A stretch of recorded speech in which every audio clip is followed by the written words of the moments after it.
नमस्कार प्यारे साथियों, क्या हाल है। आज जो एग्रोनॉमी में एक महत्वपूर्ण टॉपिक है जिसका नाम है सॉइल साइंस का ही टॉपिक है। जैसे जनरली सॉइल साइंस में आपने पढ़ा होगा मिनरलाइजेशन और इमोबलाइजेशन। आपने पढ़ा है, दो शब्द आपने पढ़े हैं। कौन सा? मिनरलाइजेशन यानी खनिजीकरण, और दूसरा जो आपने शब्द पढ़ा है उसका नाम है स्थिरीकरण यानी इमोबलाइजेशन। आपने ये दोनों शब्द पढ़े हैं। आपने ये भी समझा है कि जो मिनरलाइजेशन है इसके लिए सीएन अनुपात है। आपने ये अनुपात पढ़ा है ना, कार्बन नाइट्रोजन रेशियो आपने पढ़ा है। इसलिए महत्वपूर्ण है क्योंकि क्या है, आपको एग्जाम में सीएन रेशियो या सीएन अनुपात पूछ लेते हैं। असल में मिनरलाइजेशन में आपने पढ़ा था कि 20:1 से सीएन रेशियो कम होने पर खनिजीकरण की क्रिया होती है, और 30:1 से अधिक सीएन रेशियो होने पर क्या है, स्थिरीकरण की क्रिया होती है। स्थिरीकरण और जो खनिजीकरण असल में है क्या, और ये अनुपात कैसे ऊंचा नीचा होने पर क्या है, ये दोनों अलग अलग प्रोसेस होती है। असल में क्या है कि मृदा में सूक्ष्म जीव होते हैं, सूक्ष्म जीव जो क्या काम करते हैं, कार्बन को सड़ाते हैं, यानी कार्बनिक पदार्थ ऑर्गेनिक मैटर को सड़ाने का काम करते हैं, सड़ाने का। सूक्ष्म जीव ऑर्गेनिक मैटर कार्बनिक पदार्थ को सड़ाते हैं, और जब ये सड़ाते हैं तो उनको क्या चाहिए, उनको चाहिए नाइट्रोजन। नाइट्रोजन सूक्ष्म जीवों को क्या चाहिए, आवश्यकता होती है नाइट्रोजन की। सूक्ष्म जीव ऑर्गेनिक मैटर को सड़ाएंगे, सड़ाने के लिए ये इनके लिए फूड का काम करते हैं। कार्बन, कार्बन क्या है, फूड का काम करते हैं। सूक्ष्म जीव कार्बनिक पदार्थों को सड़ाते हैं, और सड़ाने के लिए सूक्ष्म जीव को क्या चाहिए, नाइट्रोजन। नाइट्रोजन चाहिए तभी ये काम करेंगे। मान के चलो ये कोई एक इंजन है, ये इंजन है, ये कार्बनिक पदार्थ को काटता है। अब ये इंजन है, इसको क्या चाहिए कि नाइट्रोजन को एज ए फ्यूल ईंधन के रूप में आवश्यकता होती है। तब क्या है, सूक्ष्म जीव काम करते हैं। अगर मृदा में कार्बनिक पदार्थ पड़े और भरपूर मात्रा में नाइट्रोजन है तो क्या है, क्या है, सूक्ष्म जीव बड़ी अच्छी तरीके से आगे की क्रिया करते हैं और सड़ाते हैं। ठीक रहे। अब जो सड़ाने की क्रिया है असल में वो क्या है, जैसे ऑर्गेनिक मैटर है, ऑर्गेनिक मैटर से क्या है, पॉलीपेप्टाइड, पॉलीपेप्टाइड बनते हैं। ये क्रिया हाइड्रोलाइसिस से होती है, हाइड्रोलाइसिस से, ऑर्गेनिक मैटर के हाइड्रोलाइसिस से पॉलीपेप्टाइड बनते हैं। और पॉलीपेप्टाइड क्या है, पॉलीपेप्टाइड से आगे अमीनो अम्ल का निर्माण होता है। पॉलीपेप्टाइड से आगे अमीनो अम्ल का निर्माण होता है। इस क्रिया को कहते हैं एमिनाइजेशन, या यूं कहें अमीनीकरण। समझ रहे हो मेरी बात है, अमीनीकरण। इस तरह से सूक्ष्म जीव सड़ाएंगे। अब ये आपको प्रोसेस बता रहा हूं, प्रोसेस, प्रोसेस ऑफ डिकम्पोजिशन, अपघटन की क्रिया, अपघटन की प्रक्रिया। अब हमारे पास ऑर्गेनिक मैटर पड़ा है। मान के चलो हमने कॉटन की पिकिंग करके और कॉटन की लकड़ियों को रोटावेटर से खेत में मिला दिया। अब आगे क्या होगा, अब ऑर्गेनिक मैटर है उससे क्या है, हाइड्रोलाइसिस से पॉलीपेप्टाइड बनेंगे, और पॉलीपेप्टाइड से अमीनो अम्ल बनेंगे, और अमीनो अम्ल बनने की क्रिया अमीनीकरण कहलाती है। क्या कहलाती है, अमीनीकरण। अब अमीनो अम्ल आगे जाके क्या बनाते हैं, आगे बनाते हैं अमोनियम।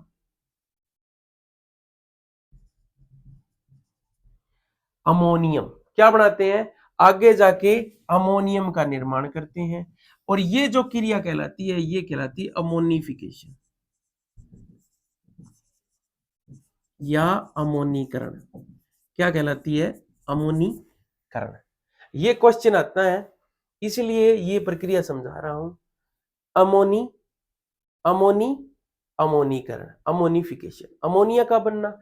अब इससे आगे आप सबको पता है कि जो अमोनिया है वो आगे जाके क्या है, नाइट्राइट में कन्वर्ट होती है, आपको सबको पता है। अब ये जो नाइट्राइट है ये आगे जाके क्या है, नाइट्रेट में कन्वर्ट होती है, नाइट्रेट में। ठीक है, ये दोनों क्रिया क्या कहलाती है? नाइट्रिफिकेशन। आप सबने पढ़ा है नाइट्रिफिकेशन। नाइट्रीकरण किसे कहते हैं? नाइट्रीकरण में कौन कौन से सूक्ष्म जीव होते हैं? इस प्रकार से ऑर्गेनिक मैटर सड़ता है, और सड़ने के बाद में अंतिम जो उत्पाद बनता है वो नाइट्रेट बनता है। क्या बनता है? नाइट्रेट बनता है। इससे पहले भी पौधे क्या है, एक उत्पाद बनता है जो पौधे ग्रहण कर लेते हैं, वो है अमोनिया। वो क्या है? अमोनिया। इन सब में क्या है, अलग अलग जो माइक्रो ऑर्गेनिजम्स है वो काम करेंगे। मान के चलो जो पॉलीपेप्टाइड बना, और पॉलीपेप्टाइड बनने के बाद में क्या हुआ, अमीनो अम्ल बना। ये बना बेसिलस, बेसिलस और स्यूडोमोनास।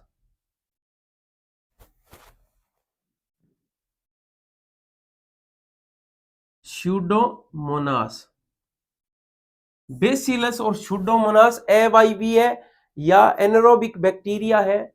इन्हें वायु की आवश्यकता नहीं होती। एनरोबिक बैक्टीरिया है जो क्या है, सड़ाने का काम कर सकते हैं।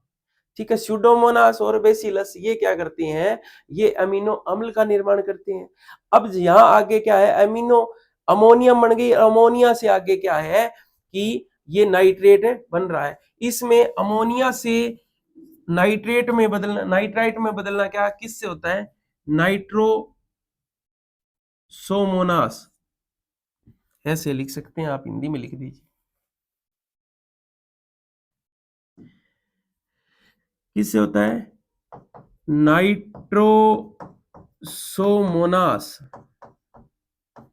नाइट्रोसोमोनास। नाइट्रोसोमोनास क्या करता है, अमोनिया को नाइट्राइट में बदलता है, और नाइट्रेट को कौन सा जो जीवाणु है वो नाइट्रेट में बदलता है। नाइट्राइट को नाइट्रेट में कौन सा बदलेगा? ये तो नाइट्रोसोमोनास हो गया, ये नाइट्रोबैक्टर, नाइट्रोबैक्टर, नाइट्रोबैक्टर। अब आपको पता चल गया, इनमें से काम में आने वाली जो चीजें हैं वो है नाइट्रोजन की। एक तो अमोनियम रूप, ये चावल, आलू, इसके अलावा और भी बहुत सारे क्रॉप्स है जो अमोनियम आसानी से ग्रहण कर लेता है। अमोनियम क्या है? अमोनियम आयन नाइट्रोजन का अमोनियम अवस्था ग्रहण करते हैं। कुछ फसलें हैं जो अमोनियम रूप में लेती हैं, बाकी सभी नाइट्रेट के रूप में लेती है। आपको पता है नाइट्रोजन के दो रूप हैं जो पौधे आसानी से ग्रहण करते हैं। अब जो क्या है, अमोनिया से नाइट्राइट बना वो तो नाइट्रोसोमोनास, लेकिन नाइट्राइट से नाइट्रेट बना वो नाइट्रोबैक्टर ने काम किया। इस प्रकार से ये प्रोसेस चलती है। आगे जाके हमने क्या देखना है, हमने ये देखना है कि जब ये प्रोसेस होती है तो उसके लिए सूक्ष्म जीवों के लिए क्या है कि ये तभी सड़ाते हैं जब इनके पास नाइट्रोजन होती है।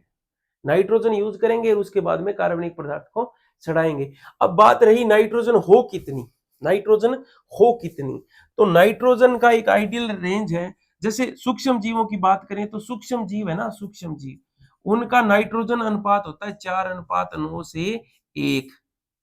ये इनकी सूक्ष्म जीवों की जो फॉर्मेशन है उसमें सीएन अनुपात है वो इस रेशियो में रहता है। तो इस रेशियो में रहेगा तो इसी हिसाब से इनको क्या है, नाइट्रोजन और कार्बन की आवश्यकता होगी।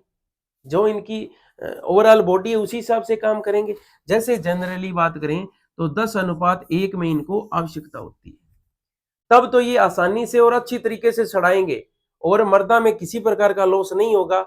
अगर हमने क्या है, इस कार्बन के रेशियो को बढ़ा दिया, जैसे लकड़ियां, आपको पता है लकड़ियां के अंदर बायोमास ज्यादा होता है, यानी कचरा ज्यादा होता है, और नाइट्रोजन कंटेंट कम होता है, नाइट्रोजन कंटेंट कम होता है। इसलिए क्या हुआ कि जो अब इनको सड़ाने की आवश्यकता होगी तो क्या होगा, जैसे मान के चलो हमने जो लकड़ियां डाली उनका अनुपात है सी अनुपात 150 अनुपात है 1, 150 अनुपात 1 सीएन रेशियो है उनका।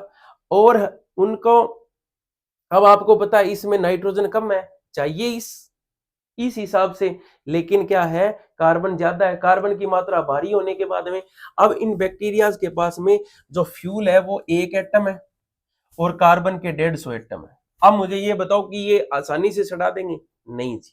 तो क्या चाहिए इनको? इनको चाहिए ये फ्यूल, ये ज्यादा बढ़ाओगे तो क्या है हम इनको सड़ा देंगे।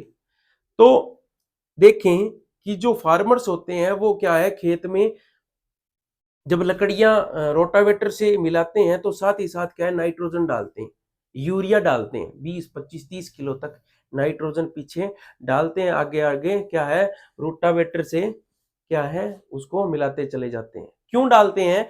क्योंकि अगली फसल में नाइट्रोजन की कमी होती। अब क्यों होती है कमी मैं बता देता हूं कि सूक्ष्म जीवों ने उस कार्बनिक पदार्थ को सड़ाया और उसमें है नाइट्रोजन की मात्रा 1। अब उनको नाइट्रोजन तो चाहिएगा क्योंकि कार्बन पड़ा है, जब तक कार्बन पूर्ण रूप से नहीं सड़ेगा तब तक ये प्रक्रिया बंद नहीं करते। अब क्या होगा कार्बन को सड़ाएंगे तो क्या है मृदा में आपको पता है सोइल में नाइट्रोजन अमोनियम और नाइट्रेट के रूप में पड़ी है, सोइल में पड़ी है, सोइल में पड़ी है। अब क्या होंगे कि ये सूक्ष्म जीव है ना इस नाइट्रोजन को ग्रहण करेंगे, इस नाइट्रोजन को यूज करने लग जाएंगे। पहले तो कार्बनिक पदार्थ में थी नाइट्रोजन वो यूज कर रहे थे, वो पर्याप्त नहीं हुई तो अब क्या है इस नाइट्रोजन को यूज करने लग जाएंगे। अब ये जो मृदा में पड़ी है आपको पता है ये अवेलेबल फॉर्म में है, पौधों को मिलेगी, इन्हें कहते हैं ऑर्गेनिक फॉर्म या कार्बनिक अवस्था, इनऑर्गेनिक फॉर्म यानी अकार्बनिक अवस्था या यूं कहें अकार्बनिक अवस्था या यूं कहें उपलब्ध अवस्था में। आप सबको पता है पौधे इसी रूप में रहते हैं, ये उपलब्ध अवस्था है, ये सूक्ष्म जीव फ्यूल के रूप में इस्तेमाल करने लग जाते हैं और कार्बन को आगे सड़ाते हैं। ठीक है, अब क्या हुआ इनका जीवाणु है, जीवाणु ने नाइट्रोजन को खा लिया और नाइट्रेट को भी खा लिया और आगे क्या है इनको कार्बन को डिकम्पोज कर रहा है। अब ये जो अंदर जाने की क्रिया है यहां क्या है इनऑर्गेनिक फॉर्म से अब क्या है ऑर्गेनिक रूप है ना, इसका बैक्टीरिया का कार्बनिक रूप ही होता है ना कि नहीं होता? जीव जीव जगत का सबका कार्बनिक रूप है, इसलिए ये कार्बनिक स्ट्रक्चर में आ गई यानी सूक्ष्म जीवों में आ गए। अब क्या है ये किस में बदल रहे हैं? ये बदल रहे हैं इनऑर्गेनिक से ऑर्गेनिक और इसी अवस्था को कहते हैं स्थिरीकरण, इसी अवस्था को कहते हैं स्थिरीकरण। समझ गए मेरी बात? नाइट्रोजन को यूज कर लिया, यूज करने के बाद में आगे कार्बन को सड़ाएंगे और इसी को कहते हैं स्थिरीकरण, इमोबिलाइजेशन।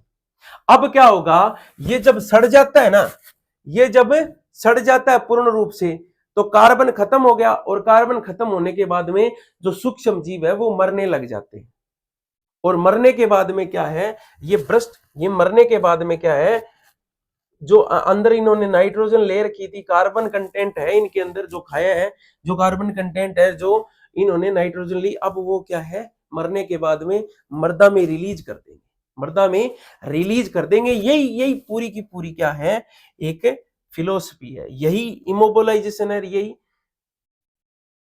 खनिजीकरण है। अब जैसे ये है खनिजीकरण के लिए क्या है आइडल रेशो कितना होना चाहिए? 20 कार्बन के एटम होंगे और 1 नाइट्रोजन का एटम होगा, इससे कम अगर अनुपात है तब तो खनिजीकरण की क्रिया आसानी से होगी। यानी क्या है धीरे धीरे जो बैक्टीरिया है वो कार्बनिक पदार्थ को सड़ाकर और पौधों को आसानी से क्या है ये देते रहेंगे। ये अनुपात होना जरूर है क्योंकि अब बैक्टीरिया को कितना जोर आया 20 कार्बन के एटम खा लिए और 1 नाइट्रोजन का एटम इसके पास पड़ा है। इसी को मिनरलाइजेशन, अगर ये रेशियो ज्यादा हो गया 30 अनुपात से तो ये क्या है इमोबिलाइजेशन की क्रिया होगी। अब क्या है मृदा में जो नाइट्रोजन है, मृदा में जो नाइट्रोजन है अब सूक्ष्म जीव ग्रहण करने लग जाएंगे और ये किसमें कार्बनिक अवस्था में चेंज हो जाएगी। ठीक है, यानी इसमें क्या है, कार्बनिक अवस्था से अकार्बनिक अवस्था में बदलना, ऑर्गेनिक से इनऑर्गेनिक में बदलना, यही है खनिजीकरण। यही क्या है, खनिजीकरण। और ये क्या है, अकार्बनिक, अकार्बनिक आपको पता है अकार्बनिक रूप ही है ना, ये अकार्बनिक से कार्बनिक में बदलना। मोटा मोटा अब समझ में आ गया आपको। ह्यूमस का रेशियो कितना होता है, 10:1। कितना होता है, 10:1। ह्यूमस का इतना होता है, 10:1। इसी आधार पर है ये काम करते हैं, इसी आधार पर ये काम करते हैं। अब आगे चलें, जो क्या है कि आगे जाके नाइट्रेट अमोनियम रूप में बनाया, अमोनियम और नाइट्रेट रूप में बनाया। उसके बाद में क्या हुआ कि वो पौधों को मिलना शुरू हो जाती है। और अब क्या है, हम देखते हैं कि जो खनिजीकरण है ना, सीएन रेशो और क्रियाएं, देखो अगर 20:1 से कम होगा तो क्या है, खनिजीकरण की क्रिया होगी, 20:1 से 30:1 हुआ तो क्या है, खनिजीकरण व स्थिरीकरण दोनों होंगे, यानी मिनरलाइजेशन और इमोबिलाइजेशन। अगर 30:1 से अधिक हुआ तो क्या होगा, स्थिरीकरण या इमोबिलाइजेशन। समझ गए, 20 से कम होगा तो होना कम ही चाहिए। कार्बन रेशियो जितना नैरो होगा, कार्बन नाइट्रोजन रेशियो जितना नैरो होगा उतनी आसानी से मिनरलाइजेशन होगा, उतनी आसानी से पोषक तत्व मृदा में उपलब्ध होंगे। ये ज्यादा हो रहा है तो धीरे धीरे इन दोनों में संतुलन आ रहा है, दोनों क्रियाएं होंगी। और 30:1 से वो अधिक हुआ तो स्थिरीकरण की क्रिया होगी। अब मुझे ये बताएं कि अगर हमारे पास 40:1 है तो कौन सी क्रिया होगी, 40:1 है तो कौन सी क्रिया होगी, अब कौन सी क्रिया होगी, इमोबिलाइजेशन, स्थिरीकरण। अब हम डेफिनेशन के रूप में पढ़ते हैं, मिनरलाइजेशन क्या है, मिनरलाइजेशन क्या है ये देख लेते हैं। Nitrogen content in mineral soil range,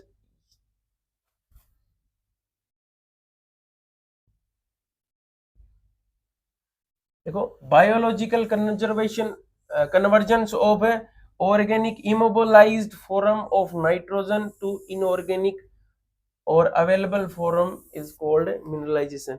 यानी यहां क्या है, change of nitrogen from organic to inorganic, यानी जैविक रूप से कार्बनिक नाइट्रोजन का अकार्बनिक रूप में बदलना खनिजीकरण कहलाता है। और खनिजीकरण की क्रिया होती है 20:1 से कम कार्बन नाइट्रोजन रेशियो होने पर। ठीक है, अब देखें कि असल में एक्चुअली क्या है, जो नाइट्रोजन कंटेंट है ना, आपको बता दिया कार्बनिक पदार्थ नाइट्रोजन का स्रोत है। और क्या है, जो नाइट्रोजन में जो खनिज मृदा है ना, जो मिनरल सॉइल है, उसमें नाइट्रोजन की जो रेंज होती है वो 0.02 से 0.5% तक होती है। अब का गुरुजी और सीएन अनुपात, एक छोटा सी मैं बात बता देता हूं कि जो ऑर्गेनिक मैटर होता है ना,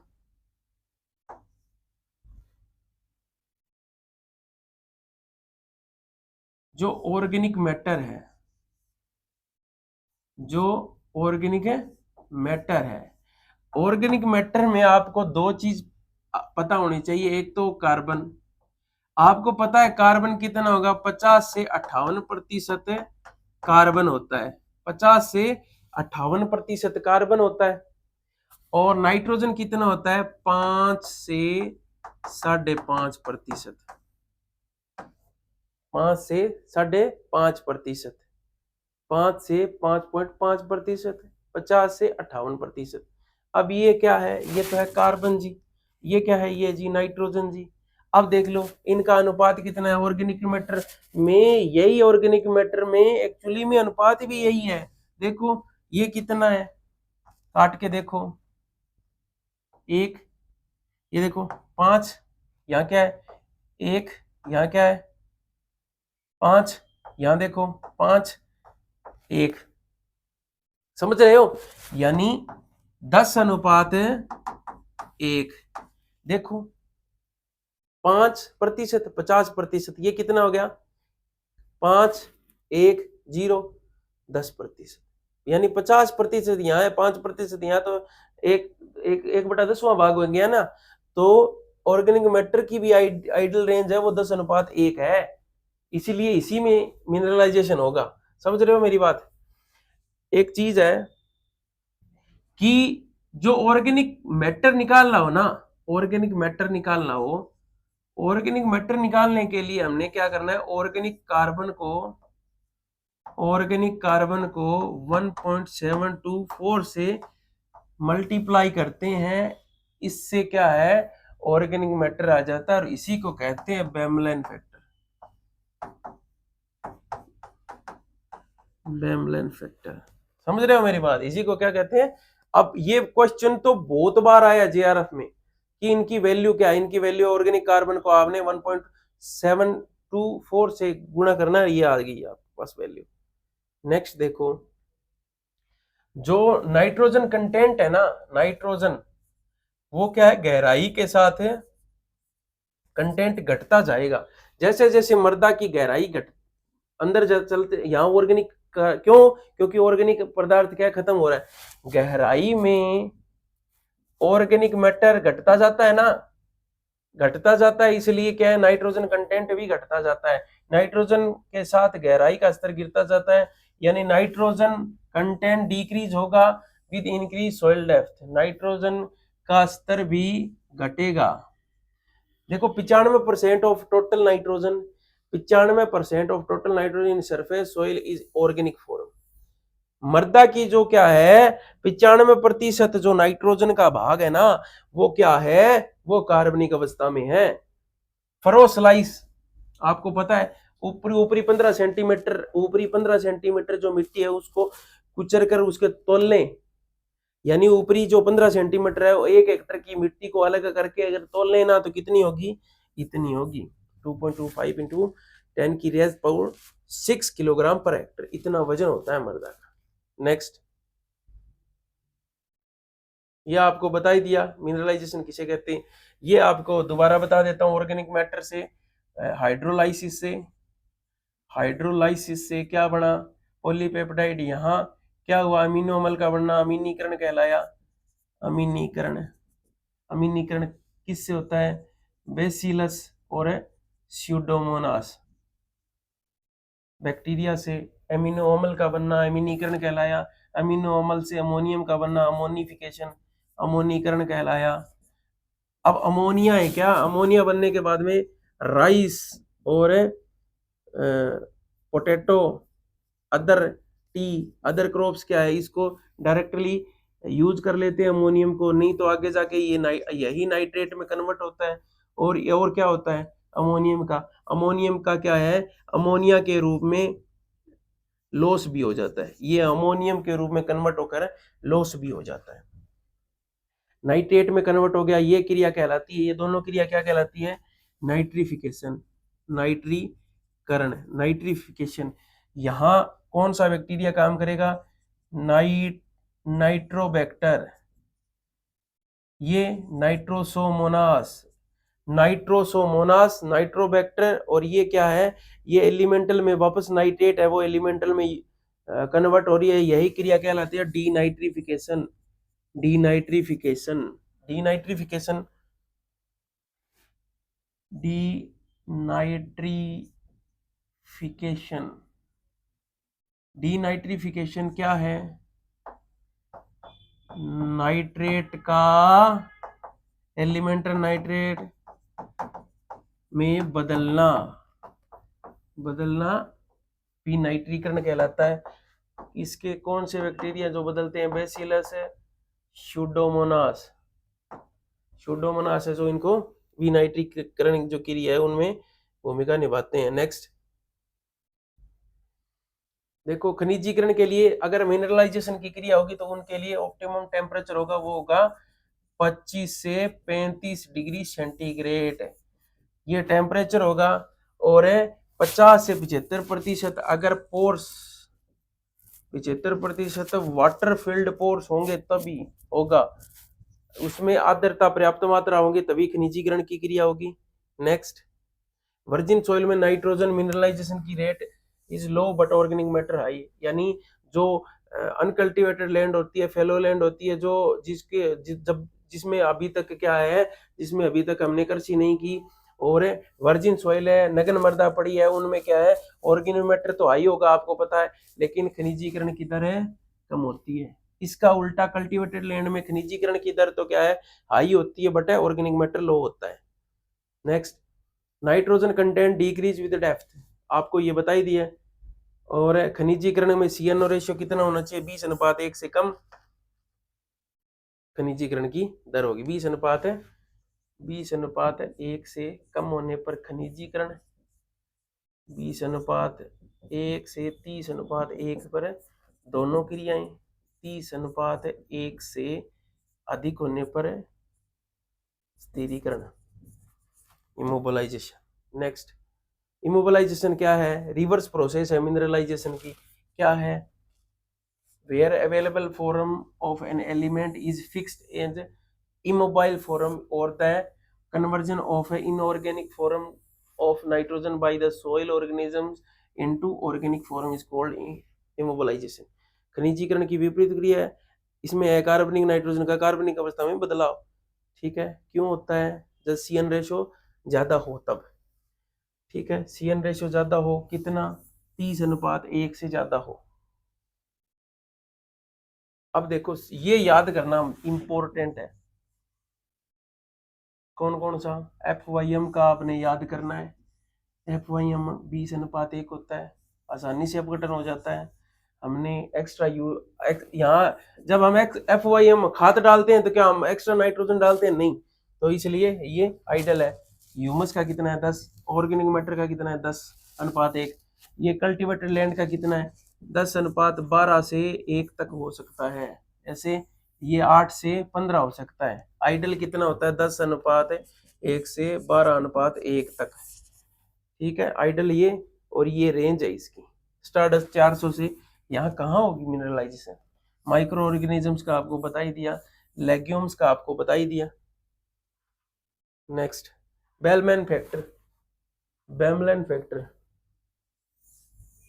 ऑर्गेनिक मैटर, ऑर्गेनिक कार्बन है, ऑर्गेनिक कार्बन 1.724 से काउंट करने के बाद में क्या होगा? कैलकुलेट करेंगे तो ऑर्गेनिक मैटर कार्बनिक पदार्थ की मात्रा निकल जाएगी। सीपी रेशियो आपने सुना है? CN रेशियो तो आज तक सुना है। CP रेशियो क्या है?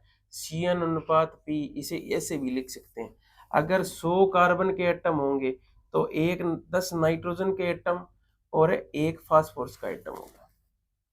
समझ रहे हो मेरी बात? ये है, अगर वैसे पूछ ले CP रेशियो क्या है तो 100, उसका 10:1 था, इसका कितना होगा? 100:1। समझ रहे हो मेरी बात? नेक्स्ट आगे चलते हैं। फास्फोरस का मुख्य, देखो CP रेशियो है ना, CP रेशियो में क्या है? जो फास्फोरस है ना, फास्फोरस का जो कार्बनिक अवस्था में कितने प्रतिशत पाया जाता है? 25 से 80% जो फास्फोरस है वो कार्बनिक अवस्था में पाई जाती है। फास्फोरस का मुख्य स्रोत क्या है? ह्यूमस है। क्या है? ह्यूमस है। ह्यूमस में क्या है? फाइटीन में। आपसे पूछ लिया जाए सर्वाधिक फास्फोरस किस रूप में उपस्थित होती है, तो वो फाइटीन के रूप में उपस्थित होती है। और उसके अलावा फिर अमीनो अम्ल या न्यूक्लिक अम्ल में, न्यूक्लिक अम्ल के रूप में रहता है। कितना? 0 से 10। अब ये देखो CNP कितना है? CNP 100:10:1। अगर CN रेशियो बनाना हो तो इतना बन गया ना, 10:1। ये नेक्स्ट,